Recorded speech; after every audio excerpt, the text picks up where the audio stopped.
Good morning and welcome to the Introduction to English Speech Sounds, which comes under Modern English Structure, Paper 9 of Semester 5, BA 3rd year. We are dealing with the weak forms in English. Rhythm is defined as a kind of periodicity, which would mean the recurrence of certain patterns of color, design, or sound at regular and equal intervals of space and time. There are essentially two types of rhythm in the languages of the world. One is the syllable timed rhythm, where the syllables recur at regular intervals of time, as we observe in Sanskrit and other Sanskrit derived languages, including a language like French, and stress timed rhythm, whereupon the stressed syllables recur at regular intervals of time, as we find in English. In order to maintain the rhythm in the language, in English, we reduce many of the words into the respective weak forms. If words can be categorized into the content words and the structural or the grammatical words, all the content words we said are stressed and hence will take up their strong forms. Content words like nouns, verbs, adjectives, adverbs, interrogative pronouns, and demonstrative pronouns are all stressed in the expressions. But the structural words or the grammatical words like articles, prepositions, conjunctions, pronouns, and helping verbs are normally reduced to their respective weak forms in order to maintain the rhythm of the language. There are roughly 45 words in English, mostly related to the grammatical words, which have two or more pronunciations. One is the strong form, which is observed in the dictionary, and the other is one or more than one weak pronunciations or the weak forms in order to maintain the rhythm in the language. The long or the strong vowels are reduced to their respective weak vowels. So E is reduced to E, are reduced to which is schwa, as Daniel Jones calls it. O is reduced to and oo is reduced to oo. So this is the difference between the strong forms and the weak forms. Respectively, the strong vowels are replaced by the weak vowels so that we can pronounce them a little faster and maintain the rhythm in the language. We discussed the articles a, an, and the, along with a very commonly used expression of some, which exactly functions like the articles. Their strong forms and their weak forms are discussed. And also we discussed, as we see in the examples with the transcription. Similarly, we discussed the strong and weak forms with example and transcription for some important prepositions and conjunctions. Today in this video, we shall be talking about the pronouns and the helping verbs. To start with, let's start with pronouns. Pronouns are the words that are used instead of a noun, and they are very commonly used words in our day-to-day expressions, both in speaking as well as in writing. He is a very commonly occurring pronoun, which is a third person singular, masculine gender, subjective case pronoun. The strong form of which is pronounced as he, the her sound, and the e sound. The e, which is a stronger one, is always reduced to its weak form, e. It has got two different types of weak forms. It is pronounced as he, which when it occurs in the beginning of the sentence, and it is pronounced as e elsewhere.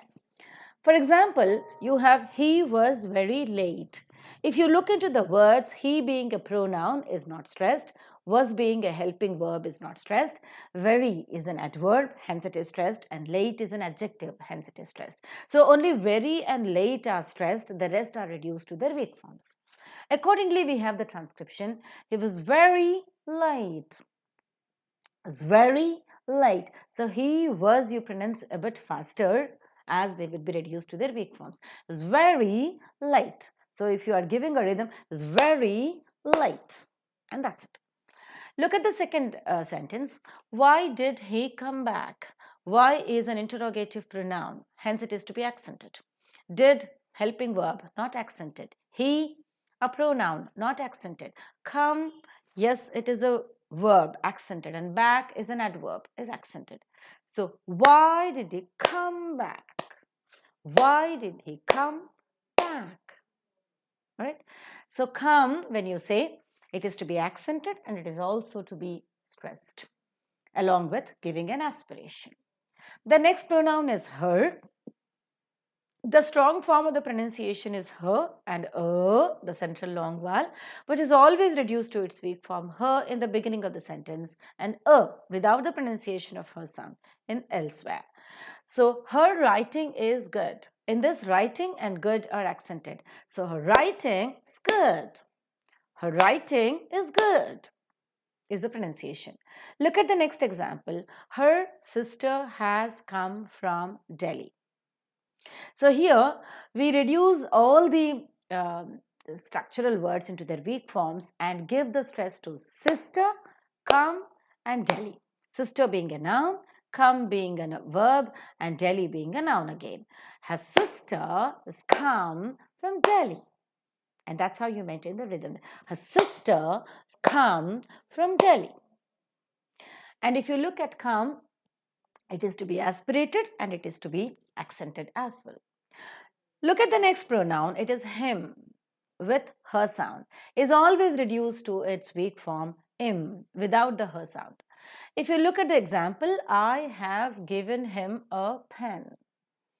Now, in these words of the sentence, given being a verb is accented, pen being a noun is accented. The rest are reduced to their weak forms.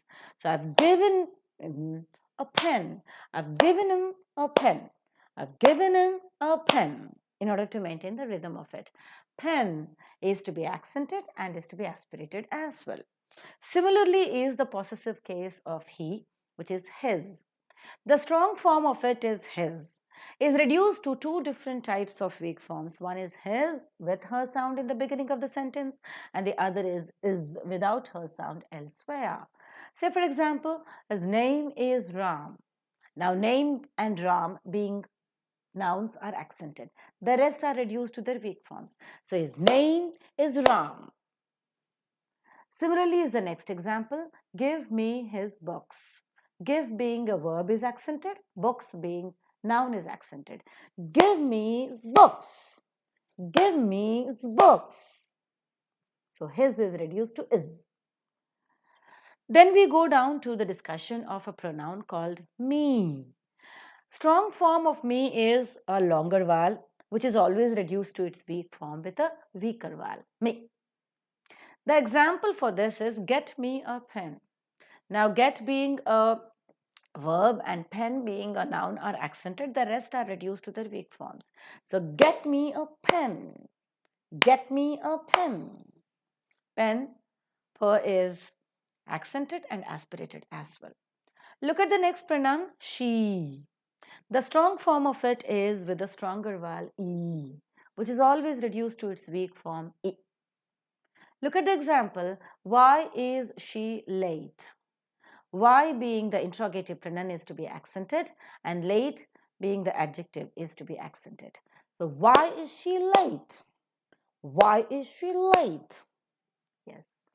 Then you have the pronoun them. Them has got a strong form with a sound, which is a front vowel, is always reduced to the weak form with the schwa, or even sometimes without the schwa because more there functions as a syllabic consonant. Look at the example, let them come. Now in this example, only one word is accented, come, which is a verb. So let them come, let them come, that's it. Let them come. Let and them are reduced to their weak forms and are pronounced faster. Let them come to the party at Delhi. So if you keep on increasing the words in the sentence, let them come for the party in Delhi. So that's how you maintain the rhythm in the language. Then comes the pronoun us. The strong form of us is using the central vowel a. And the weak form of it is it's normally reduced to just s sound. So let's go there right now. So let's go there right now. Let's go there right now. If you are emphasizing now, because now is the adjective, the adverb. And right also being an adverb, you will find let's go there right now. Or sometimes if two adverbs are present in succession with other, only one adverb, the first adverb is accented and not the second. in order to maintain the rhythm there. So let's go there right now. Even that pronunciation is okay. Let's go there right now, where both are accented. Then we have the pronoun we with a stronger vowel reduced to its weaker form. E is reduced to E. If you look at the example, we are getting light. So getting a being a verb and late being an adverb are accented. The rest are not and are reduced to their weak forms. We are getting light. We are getting light. So we are is reduced to the weak forms. The next pronouns are who. When used as interrogative pronouns, normally they're accented. Sometimes you can drop them also if it depends upon the example. Who is the stronger form is reduced to the weak form who in the beginning of the sentence and who elsewhere. Who do you want? So who do you want? Or who do you want? If it is who do you want, who takes up the strong form. But if you just give the stress with who do you want? Only want is stressed, then everything is reduced to their weak forms. Similarly is the man who was here is my cousin. Now here who is not pronounced as a pronoun but who becomes a relative pronoun where it is reduced to its weak form. So the man is a noun, so it is accented. Who was here is accented because here is an adverb. Is my cousin is accented because it's a noun. So the man who was here is my cousin. That's how you maintain the rhythm of it. The man was here, my cousin. The rest are reduced to their weak forms and you pronounce it very light and very fast to maintain the rhythm of it. The next commonly used pronoun is you. The stronger form of you, oo, is used, which is always reduced to its weak form, oo. I will tell you everything. Now, tell being a verb is accented, everything is accented because it's an adjective. Now, I'll tell you everything. I'll tell you everything. So, tell and everything is accented. The rest are reduced to their weak forms. After the discussion of the commonly used pronouns, let us move about to talk about primary helping verbs, which are very, very commonly used in the expressions. The very first primary helping verb that we are going to talk about is am. Am is a strong form. It's always reduced to its weak form. If you look at the example, I am a teacher. In this example, we have only one word to be accented. Teacher, that being a noun. The rest, I pronoun is not accented. Am helping verb is not accented. A article is not accented. And all of them are reduced to their weak forms according to the rules that we are stating. So I'm a teacher. And that's it. I'm a teacher. You cannot say, I am a teacher. That spoils the rhythm of the language. I'm a teacher, and that's it. Is a very commonly occurring helping verb. The strong form of it is. It has got three different types of weak forms. Is after sir, sh, ch, j, as you find. The bus is late. Sir is there. Bus, sir. After sir, you are getting is. So the first rule says, if it is coming, if is coming after sir, sh, ch, j, it becomes is. So the bus is late. The bus is late. The bus is late. The bus is late. But if it is coming after the voiced sounds other than z, j, j, it becomes z. As you find in the example, the boy. Here, the sound that is present before is oi, which happens to be a verb, which happens to be a vowel sound, and it is voiced. And so voiced sounds other than z, j, j, the rule says is to be pronounced as z. So the boy is late. The boy is late. The boy is late. Boy is late. Okay. The third type of pronunciation is it's pronounced as sir after voiceless sounds other than sir, sh, ch. Mac is the name of a person. K is voiceless sound after which we are having is, and so it is to be reduced as sir sound. Late. So Max late. Max late.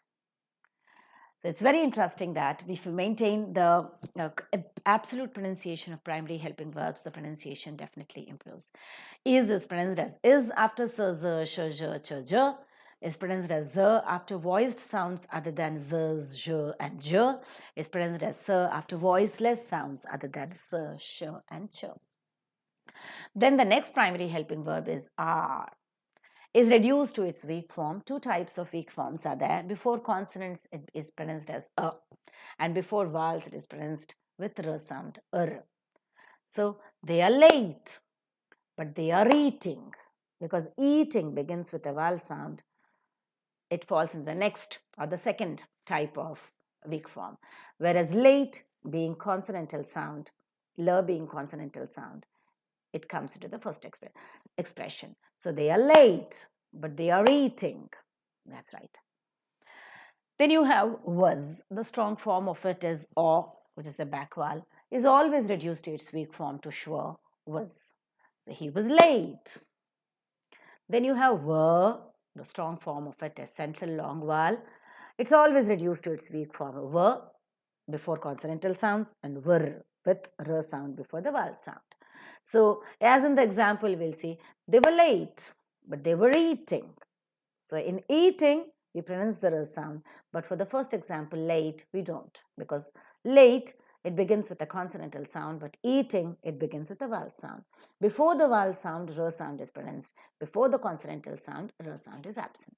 So it is, they were late, but they were eating. Okay. And similarly is be. The strong form of it is e, which is always reduced to be. I'll be late. I'll be late. Okay. The next helping verb that you find is been with a stronger one and been with a weaker one. Has been to Delhi. All the words are reduced to their respective weak forms, excepting the word Delhi. Delhi being noun, that is to be stressed. Has been to Delhi. Has been to Delhi. He has been to Delhi. Has been to Delhi. Okay. Do is the next helping verb. The stronger form of do is a longer back vowel, which is reduced to its weaker form, which is shorter back vowel before the vowels and with shaw before the consonants. So how do you work? How is accented? Work is accented because how is an interrogative pronoun and work is a verb. So how do you work? How do you work? If you find what do I get? Now in front of do, after do, if you have a vowel sound, it is reduced with the back vowel. So what do I get? What do I get? Do. D. Make note of pronunciation. It's pronounced with the schwa before the consonants. It is pronounced with the back vowel before the vowels. Does is the next helping verb. It has the strong vowel sound, which is the central vowel, is always reduced to its weak form with the schwa. So what does he do? In this, we could find what is accented and do is accented. What being the interrogative pronoun and do being the, here do is functioning as the main verb and so is to be accented. So what does he do? What does he do? Okay. Then we have, has, had, the most important types of helping verbs. Have. It has the front strong vowel, which is always reduced to its weak vowel. With her, sentence initially, without her, elsewhere, and only were after the personal pronouns. So look at the examples. Have you seen it? Her is pronounced because it is in the word initial position. I've seen it. Her is not pronounced because it is present after the personal pronouns. What have you seen? Elsewhere, it is just pronounced as of. So have is pronounced as have, word sentence initially, were after the personal pronouns, and of elsewhere. Similarly is has.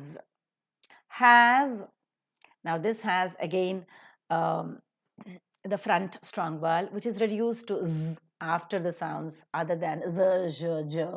It is reduced to s after the voiceless sounds other than s, sh, ch, and is becoming is after s, z, sh, j, ch, ch. So the lion is dead. N is voiced sound and hence it is a. The milk is gone, saw. Milks. K is voiceless and hence it is. Right. Similarly is the word had. It is reduced to had, sentence initially, d after personal pronouns, and ed elsewhere. So, had he seen it?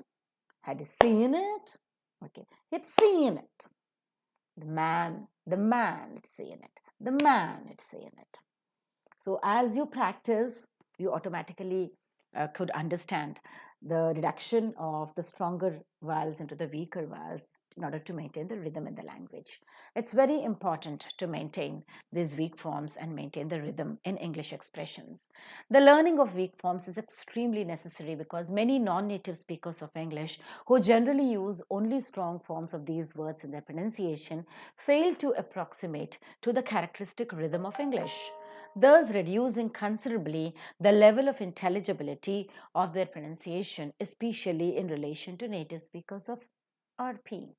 And more importantly, since almost all native speakers of RP use weak forms in their pronunciation, learners of RP as second language will find it very difficult to understand what they hear unless they learn or at least learn about these weak forms for themselves. Only then we can understand, we as second language learners can understand the first language speakers, and the first language speakers can understand what we are trying to communicate through English. Otherwise, it is English we speak, but in a different way, in an alien way, where communication cannot be possible.